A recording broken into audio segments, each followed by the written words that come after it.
Thank you very much. Hey, it's Kaufman is Alive. I look at comic books new and old. Today I'm looking at a new comic book, the X-Men HELLFIRE Visual one-shot from Marvel Comics.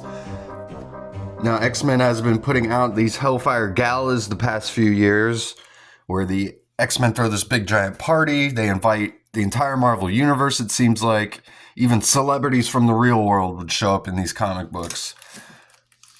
And the X-Men had a lot to celebrate back then when they were on their own island nation of Krakoa. But now, these days, there is no island nation. The X-Men are scattered. But they're all getting together for this one event, this giant visual to, I guess, remember Krakoa and everything that has happened to them over the past few years. But I do feel like this is kind of a random comic book.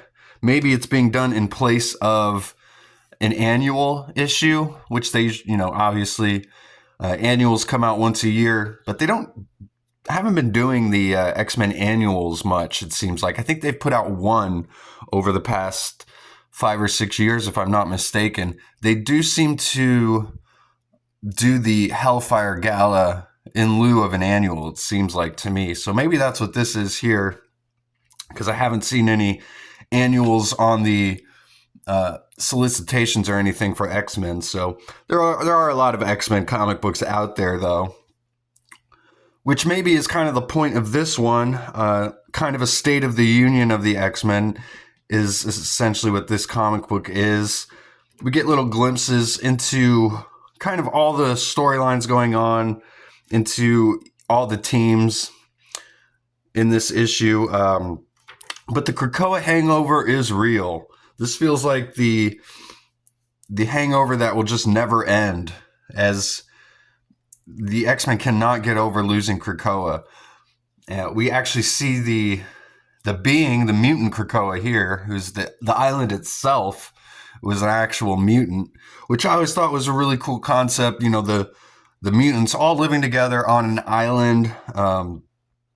In theory, they're all living in harmony, and the island itself is even a mutant. That's all pretty much gone now, though. And so they're all meeting here in Central Park, New York City.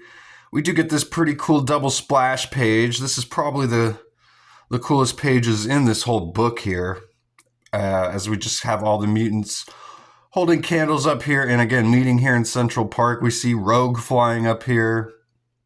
Deadpool's even there. So there's some, interesting cameos if you look throughout the page here. But we kind of follow Kamala Khan. She's entering the visual here, and the character Prodigy greets her.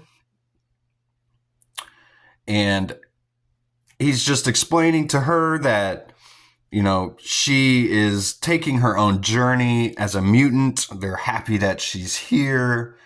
They explain they've got the Krakoan gates. They're using them for this specific event, which is something I don't really like, them using the Krakoan gates.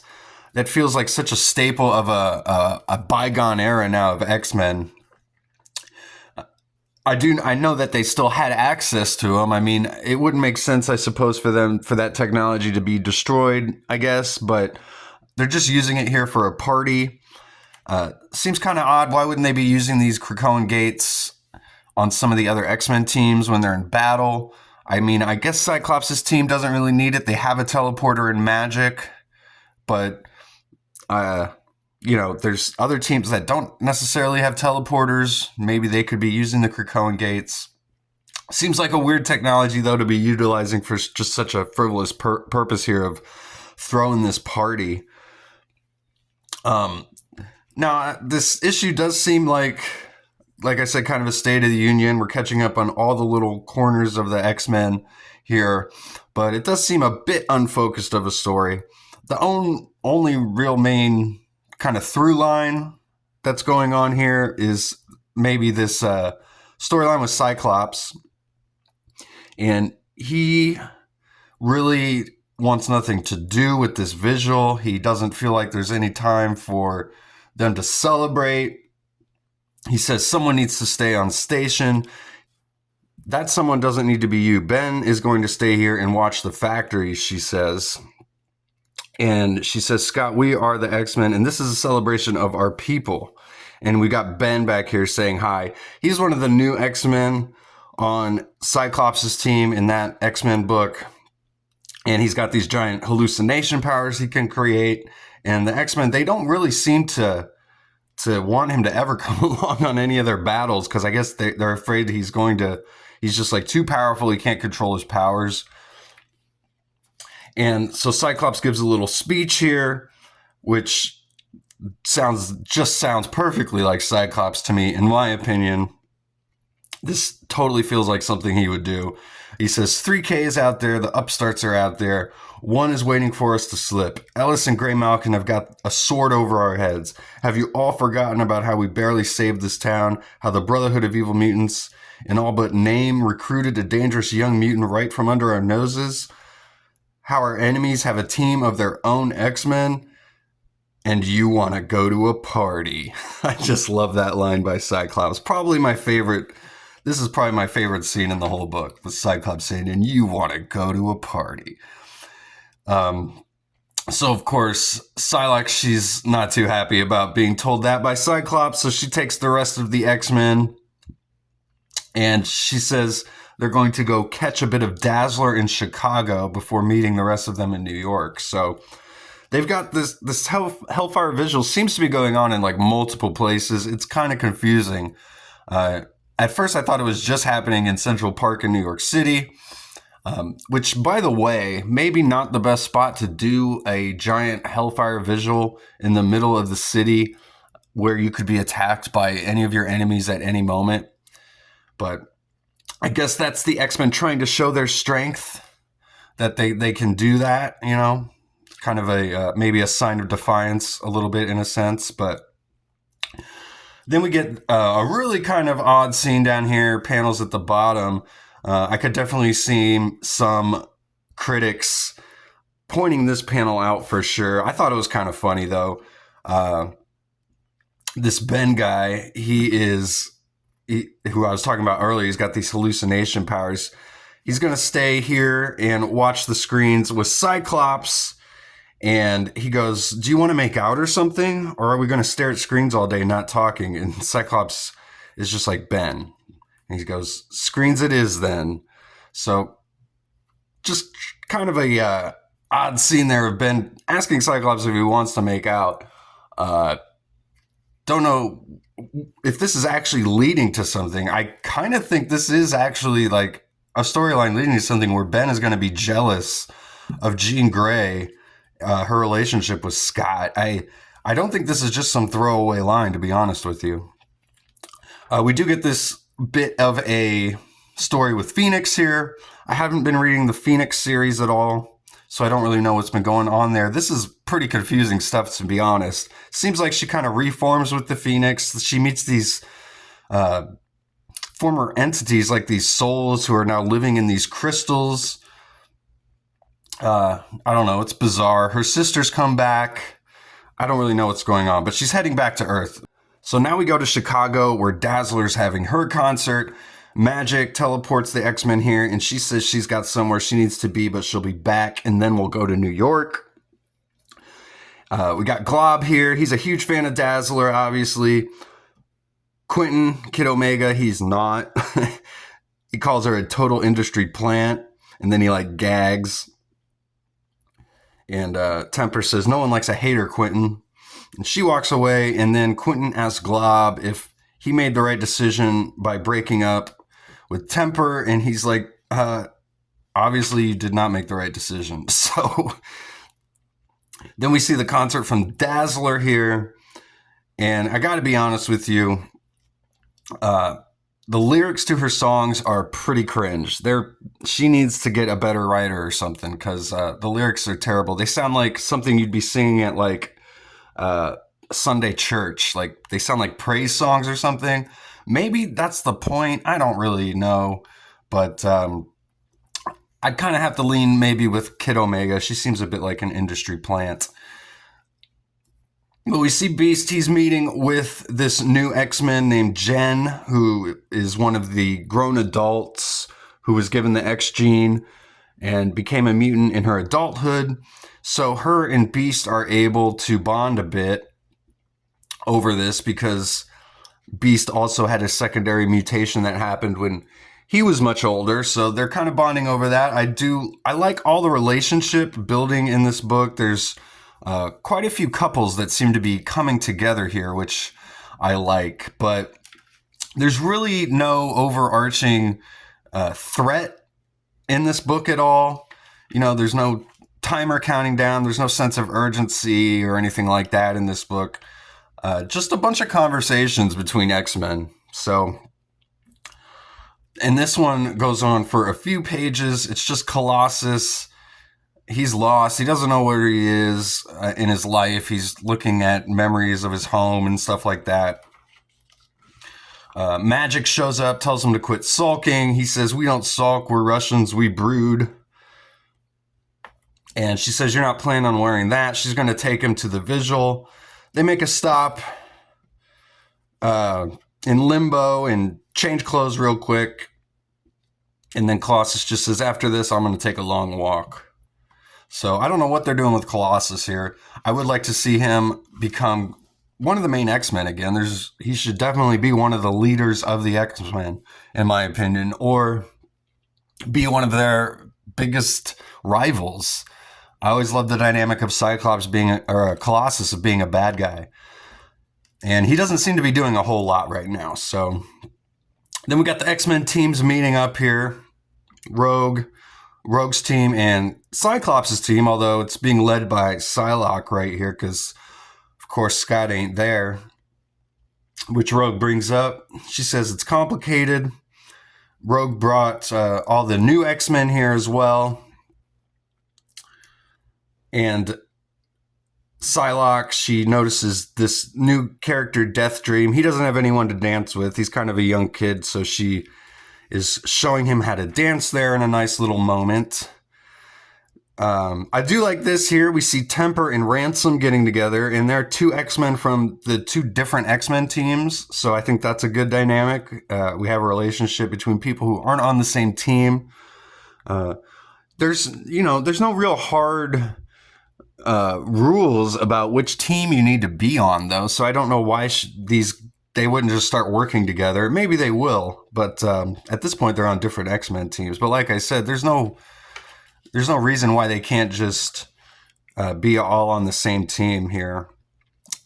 And that's one of the other things about this. This is kind of weird. We had all the X-Men, they all split up after Krakoa, but here they're all coming together. They all seem pretty chummy. I mean, why don't they all just get together again? Like, build a base. I don't understand why they're still spread all over the country. It doesn't make a whole lot of sense to me, because it seems like they're all still longing for Krakoa. They all still want this society where they all live together. They're all enjoying this night together, and they all seem to want it to last, except for maybe Cyclops. But so this all seems just, I don't know. It just seems kind of weird to me. Like, why don't the X-Men just get together already, like all of them, and be a uniting force?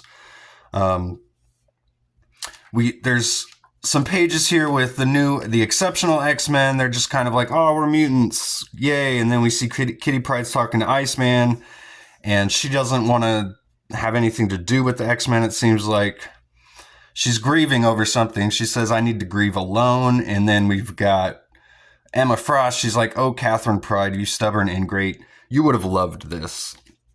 And then, of course, Emma, who's throwing the party, she gives a speech, tells everyone Krakoa lives. And we see Banshee here. Doesn't seem to really be enjoying himself too much. And then all of a sudden, he hears this Irish folk tale in his ear. And they're like, "What's wrong?" He's like, "She's here." And he runs out into the forest and finds Siren out here. And she had been working for Dr. Ellis in the Grey Malkin prison recently. She was fighting against the X-Men. And she tells him that she has to leave because she would hate to have to start hurting people. So Siren, she's always been a little bit crazy, but just very random to me, this story between Banshee and Siren here. I guess this is coming out of the Uncanny X-Men book. Has Banshee even been in that book? Where has Banshee been? Some of the characters showing up in this book, it just seems like, well, we haven't seen these people in a while, so we should throw them in here and see what they're doing. But I don't really care too much. I don't care really what's going on between Banshee and Siren here in the year 2025. Because there hasn't been anything, and it seems like, going on between them for a long time. It just seems kind of, a lot of this stuff seems a bit out of nowhere. Even though at the same time, I do kind of appreciate some of the storyline elements. I mean, at least they're doing something with the characters here.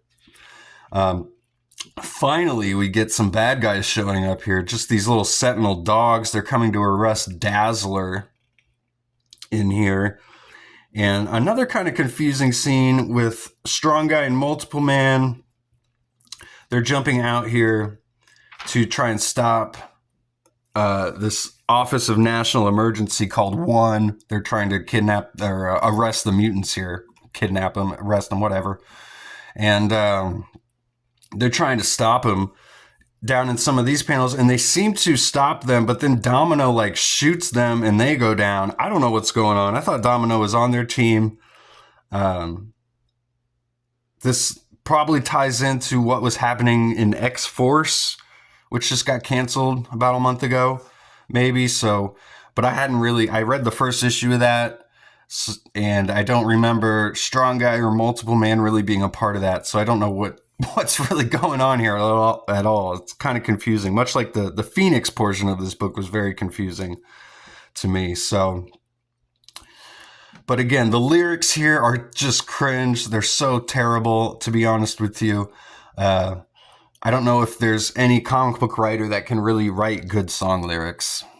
Don't know if it's ever been done, but I'll give you a taste of this here. If you need to escape, it's just a hop away from the gate.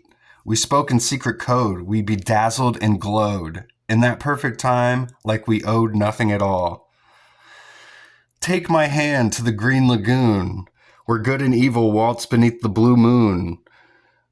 Those carefree moments, our hearts intertwined, living for the magic, leaving prejudice behind.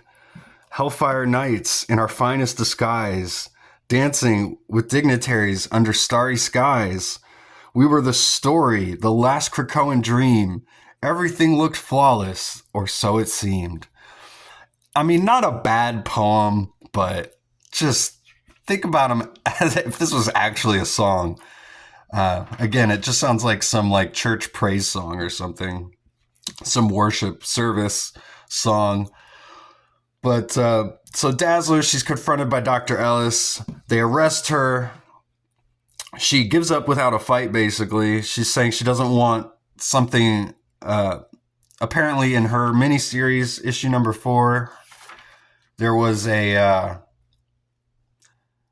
she doesn't want a repeat of what happened at the Garden show, she says. And apparently there was a big catastrophe that happened at her last show where she tried to resist. So no more resisting for her. She's just going to let herself get taken in. And she does. And that's the end of that storyline here in this book. Then we go to Storm here. And she is wanting to be a mother. Mother. I'm going to be a mother. She realizes she's pregnant. Then we flash back here. And then we flash forward, and that was her buying her pregnancy test. Now she's here. She's in Atlanta. I guess they're having a HELLFIRE Vigil in Atlanta.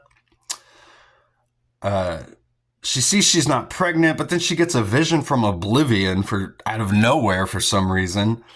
And Oblivion shows her the future where she has a daughter, and it makes her cry here. And that's it. That's all there is to that story. The pacing in this book is very, very weird. This took me a couple days to read, actually. I put it down a couple times while reading it. I did not make it all the way through in one sitting. which is never a good sign. So then we're back at the factory here. The X-Men's base in Alaska. Ben's still making jokes about wanting to make out with Cyclops until he sees Phoenix showing up here. And of course, Cyclops immediately runs over to her. A big embrace and a kiss. She says, "What are you doing here?" Or he says, "What are you doing here?" And she says, "It's the HELLFIRE Vigil, Scott." He says, "I know, I've been trying to forget it." And she says, "Say it isn't so, Ebenezer Slim." Not a great line there. He calls it grotesque, the Vigil, which, to be honest, maybe Cyclops is the eyes of the reader in this instance. I don't know, but he says, "We keep on losing each other, losing Krakoa, and it feels like this is just a way to tell each other that we're okay with it." And I'm not okay with it, he says. And she says, "It's not about what we've lost, it's about what we still have and holding on to it. And what we have is each other." And then you can see Ben here. Again, he's looking pretty jealous, in my opinion. Or at least he's longing for maybe a relationship of his own. But I wonder if that's going to be going anywhere. Kind of hope it does. I hope Ben becomes a big bad guy, an enemy of Cyclops, just over something as innocuous as this. So then we kind of finish it up here with 3K revealing through like social media that they're basically framing the X-Men for some stuff that happened in the previous X-Men issues. And they reveal themselves here, 3K. I don't think we know who this is yet. It looks like Professor X or maybe Dr. Stasis, who was a clone of Sinister. This could be a clone of Professor X. I'm not sure. We got Cassandra Nova here as well. This is Joseph, the clone of Magneto. Not the actual Magneto, just so you know. But he says, in the year 1000, humans held sway over this world. In the year 2000, they began to realize that would not always be so and lashed out in fear. He says, by the year 3000, there will be no more humans. There will be no more Earth, just a forgotten name, a new Krakoa in its place, with its rightful children given dominion over it. That's our promise to you, 3K's promise. He says, we are Krakoa's true heirs, as you are the true heirs of this world. Remember what you've lost this day, because the time will come to take it back. Happy Hellfire Vigil, 3K out. And that's the end of the issue here. So 3K making a threat at the end about creating a new Krakoa. And actually, I would like to see that, maybe, if that's where the storyline is going, where we've got just the villains of the X-Men creating their own Krakoa. And that's where they're going to be. And then we've got an X-Men scattered. That would make a lot of sense. It'd be a nice new paradigm shift, you could say. And here's the list of creatives on this book. As you can see, this is about a 50-page book. And so there's creative teams from each of the X-Men books here.